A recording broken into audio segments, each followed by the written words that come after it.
Hello, this is Running Robert, and today we're going to be talking about the Lipocine Incorporated LPCN Quarter 2 2024 summary. Today is the 12th of August 2024.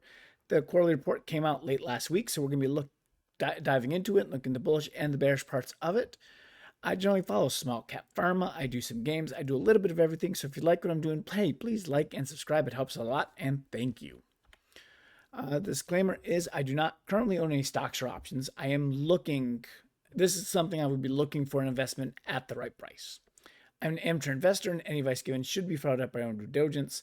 And any information given is valid for today, the 12th of August, and the slideshow will not be updated. But as new news comes, new slideshow. So let's get to the report first. So the Quarter 2 2024 report, $90K in revenues. That's mostly from their Tlando deal with Verity. The net loss was still only $3.1 million, so very small net loss. Cash was $22.5 million. So plenty of cash, not a huge amount of net loss. We do have the time to wait. The company is targeting an NDA for LPCN 1154 by end of year. The company will meet with the FDA for LPCN 2401. That's the weight loss drug. And then LPCN 1148 seems like it's still on the back burner. And this is the most frustrating part because I think that is the best chance for them to make a good drug and make a lot of money, but just haven't been able to get the finances together or a partner to take it on. So why the drop off after the positive news? So we got the good results, and then we got up to like 11, and then it's just now we're right back down and dropping. A couple reasons. So one, time. With the NDA not scheduled to the end of year, there's really not a lot of catalyst until then. And we'll break that down a little bit more, but again, we're waiting for December probably until it's done.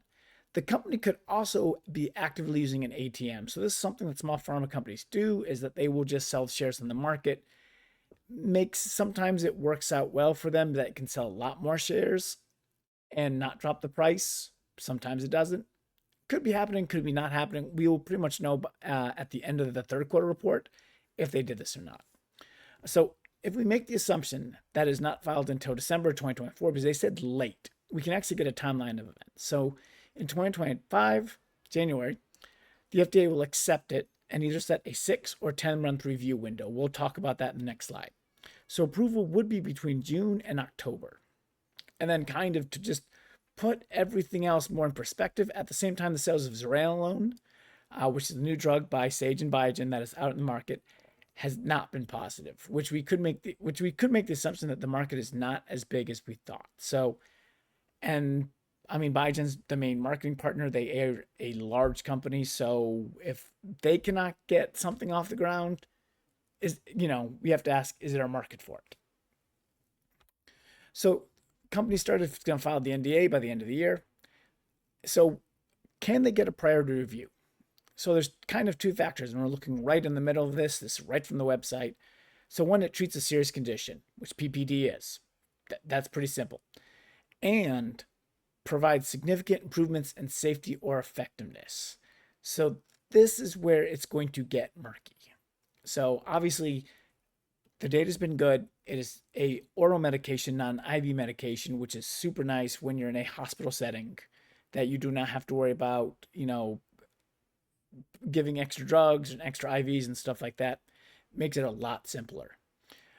Again, but how much benefit does the FDA see that? How much maybe is Biogen Sage going to kind of put their hand on the scale and said, it's probably not as good. That's going to be concerned. So we'll know at the end of the year, but we got to get there. So now what? We wait. Unfortunately, the company will receive another 2.5 from Verity Pharmaceuticals. However, based on the sales of Tlando at the moment, I'm unsure we can expect anything more major. Obviously, we got 90,000 this quarter. I'm not expecting anything wonderful from it, unfortunately. I still have concerns about cash and launch. I don't believe they need a lot of money for it, and they might be able to do it without a dilution if they get a partner deal, or if they can make some kind of deal where it's based on marketing.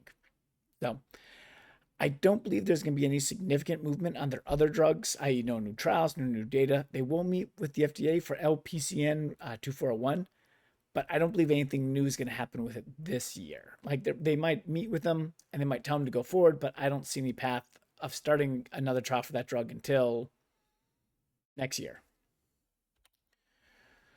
So overall, I still do expect movement on the stock just based on the price and the market cap. Obviously, they have mostly their market cap is cash.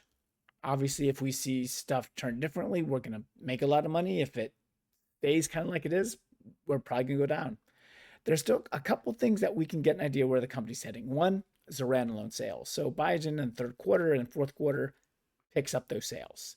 Makes it look like there's a real market in there for it that Lipocine can come in and take. Or an easy path for 2401. Now, this is pretty unlikely. A smaller phase 3 trial, maybe hopefully no phase 3 trial would be even better, but I don't think the data was that great for it. But something to make it an easy path for it would also kind of boost you up in there. So hopefully this helped give you a lot of information about what's going on, the quarterly report, and the company itself. Thank you very much for watching and listening, and I hope you have a wonderful day.